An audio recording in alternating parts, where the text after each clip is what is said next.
Hai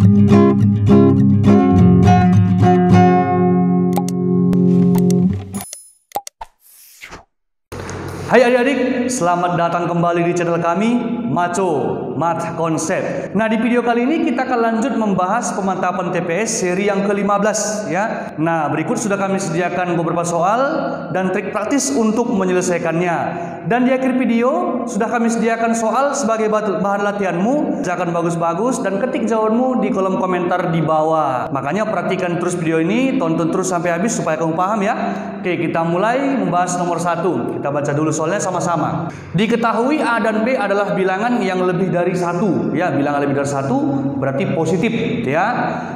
Apakah banyaknya faktor positif? Oke, jadi di sini ada beberapa penanda. Yang pertama bilangannya lebih dari 1, lalu katanya yang ditanya apakah banyaknya faktor positif.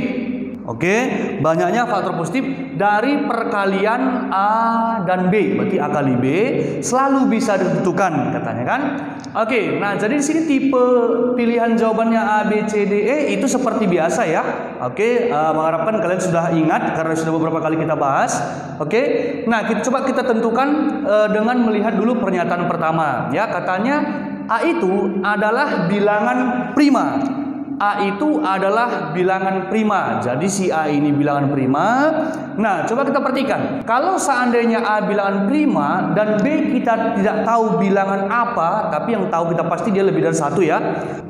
B itu kan kemungkinan ada bisa jadi bilangan bulat ya, bisa jadi bilangan desimal.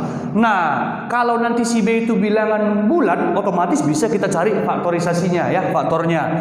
Tapi kalau misalkan desimal ya jadi bermasalah. Tak akan bisa kita cari faktor dari perkalian A dan B. Ya walaupun A-nya dikasih tahu bilangan prima, gitu ya. Nah, berarti dari sini pernyataan 1 saja tidak cukup gitu ya. Nah, gimana kalau misalkan kita gunakan pernyataan 2? Katanya B bilangan asli. B bilangan asli, tapi A-nya sama, nggak tahu kita bilangan bulat atau desimal. Berarti kejadiannya sama seperti pernyataan pertama, tak akan bisa kita tentukan faktorisasi positif dari perkalian A dan B. Nah, tapi kalau misalkan pernyataan ini berdua kita gunakan, jadi si A itu bilangan prima, ya, B ini bilangan asli. Ya, A itu bilangan prima, B bilangan asli.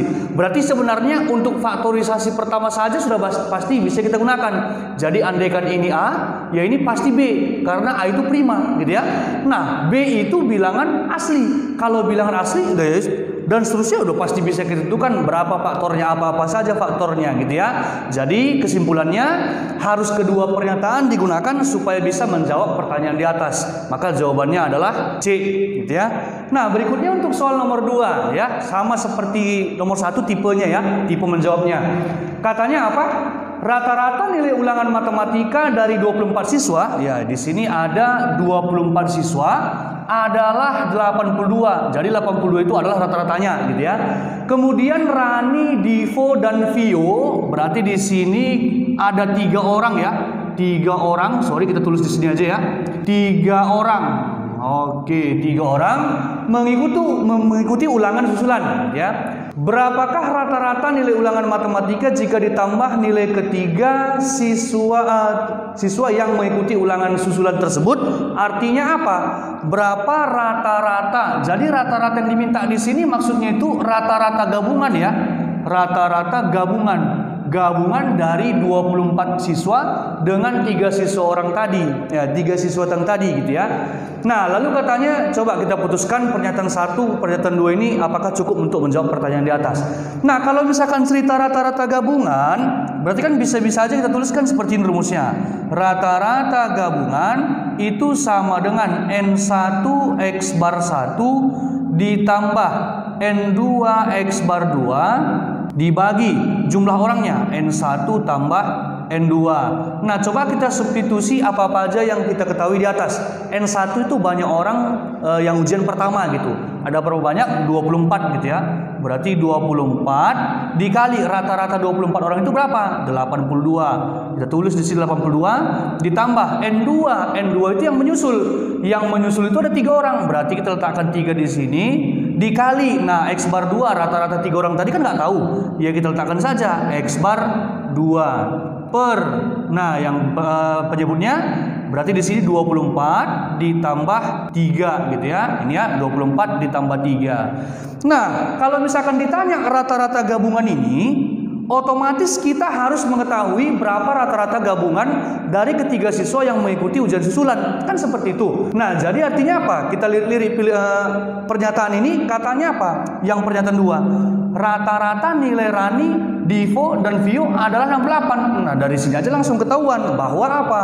Pernyataan 2 saja cukup untuk menjawab pertanyaan di atas. Nah, bermasalah di pernyataan 1. Coba kita perhatikan. Katanya perbandingan nilai Rani, Divo, dan Vio adalah 3:4:5. Kalau cuman yang dikasih tahu cuman perbandingan ya, kalau yang dikasih tahu hanya perbandingan, berarti kan kita nggak tahu berapa total skor mereka ya.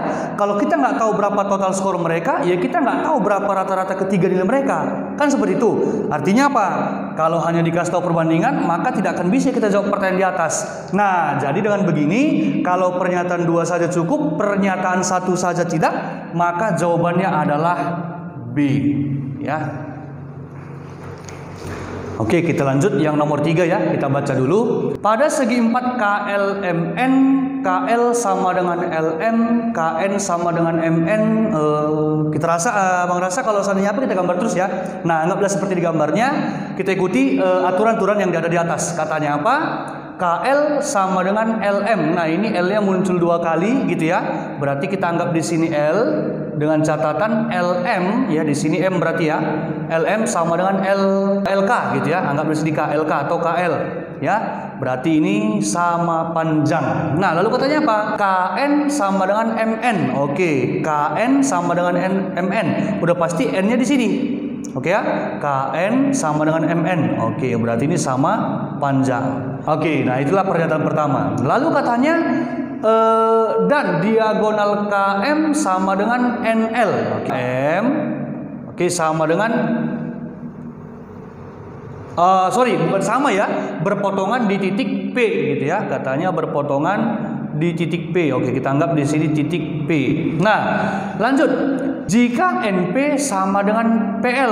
Oke, jika NP sama dengan PL. Sebenarnya sebelum syarat ini dikatakan, kemungkinan ini bisa juga jadi layang-layang gitu ya. Cuman katanya kalau NP sama dengan PL, ini sudah pasti bukan layang-layang lagi gitu ya. Anggaplah ini sama panjang, pasti ini bukan layang-layang lagi.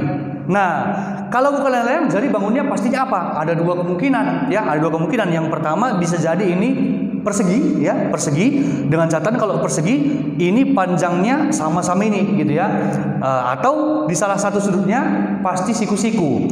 Tapi karena tidak ada dikatakan di atas bahwa salah satu sudutnya siku-siku, maka ini pasti bukan persegi. Maka bisa kita pastikan kalau bukan persegi pastinya belah ketupat gitu ya, pastinya belah ketupat. Nah, kalau misalkan belah ketupat ini sama dengan ini, pastinya ini ya, kita buatkan warna berbeda aja. Nah, pastinya ini juga sama dengan ini gitu ya. Pasti sama kalau belah ketupat. Nah, jadi kalau kita sudah pastikan belah ketupat, pasti enak milihnya. Coba kita lihat, maka manakah di antara berikut yang benar? Katanya KP sama dengan PM. Coba, ini KP, PM sama, udah pasti kalau belah ketupat ya. Oke, sama. 1 benar, otomatis 3 juga benar gitu ya. Nah, kita cek nomor 4, KM sama dengan NL. Oke, ini KM ya, KM, ini NL, katanya sama. Oh, tidak. Ini kan belah ketupat gitu kan, atau bukan persegi gitu ya. Otomatis ini salah. Nah ya, lalu katanya apa? KLMN adalah persegi panjang, sudah pasti salah gitu ya. Oke, jadi kalau misalkan 1-3 benar, maka pilihan jawabannya adalah B gitu ya. Nah, berikutnya untuk yang nomor 4, manakah di antara garis berikut yang sejajar? Oke, ada kata-kata sejajar. Ingat, kalau muncul kata-kata sejajar, 2 garis yang dikatakan sejajar ketika gradien kedua garis tersebut sama gitu ya. Nah, jadi katanya sejajar dengan garis ini yang mana? Kalau seandainya cerita sejajar tadi, berarti hubungannya ke gradien, kita tentukan dulu dong berapa gradien ini gitu ya. Berarti dari sini kita peroleh gradiennya, anggaplah ini M1 gitu ya. M1 itu sama dengan rumusnya min koefisien X gitu ya. Koefisien X itu kan 3 per koefisien Y min 2. Oke, ini hasilnya 3/2.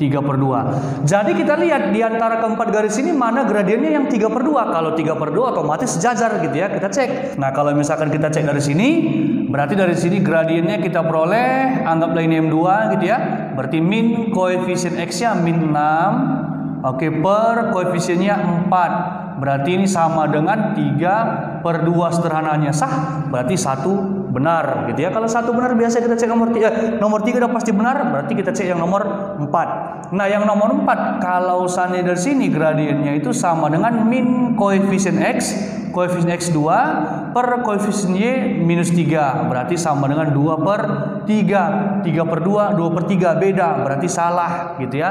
Nah, kalau 4 salah terpaksa cek yang nomor 2. Nah, kalau misalkan yang nomor 2 ini kan bentuknya bentuk Y sama dengan gitu ya.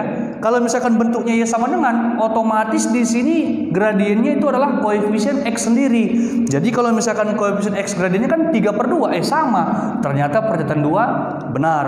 Sehingga kalau misalkan 1, 2, 3 benar, maka jawabannya adalah A gitu ya. Nah, kita lanjut soal yang nomor 5. Jika W kecil X kecil Y kecil Z. Oke, katanya ini ada bilangan ya kan, anggaplah X, Y, Z itu W, X, Y, Z itu bilangan, katanya bentuknya seperti ini. Manakah hubungan yang benar antara kuantitas P dan Q berikut berdasarkan informasi yang diberikan ya. Nah, sekarang seperti ini, kalau misalkan W, X, Y, Z itu adalah sebuah bilangan dan tidak dikasih tahu bilangannya bilangan apa, berarti kita sah-sah aja mengambil bilangan sembarang ya. Mengambil bilangan sembarang. Andaikan nanti di sini urutan dari W, X, Y, Z, coba kan sah-sah aja kita begini, minus 4, minus 3, minus 2, minus 1, kan berurut ya kan, gak ada masalah. Berarti ini berurut, artinya apa?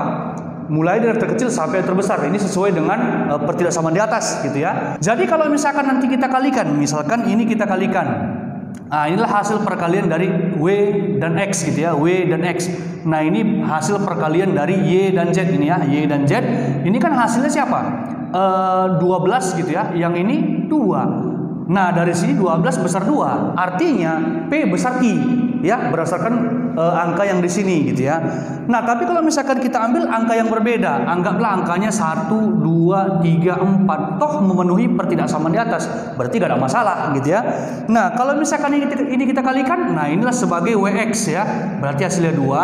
Oke, ini sebagai YZ, ini hasilnya 12. Loh, terbalik. Sekarang yang si P-nya yang lebih besar. Tadi di sini, di sini Q-nya yang lebih besar gitu ya. Tadi di sini P-nya yang lebih besar. Nah, kalau misalkan berbeda seperti ini, berarti kita nggak bisa tentukan dong siapa yang lebih besar atau bahkan sama siapa gitu ya. Oke, maka dari sini jawabannya adalah D, tidak bisa kita tentukan. Oke, demikianlah video kita pada kali ini gitu ya. Semoga bermanfaat bagi kamu. Namun jika masih ada yang bingung, boleh kamu bertanya di kolom komentar di bawah. Nantikan terus video kami selanjutnya. Bye bye.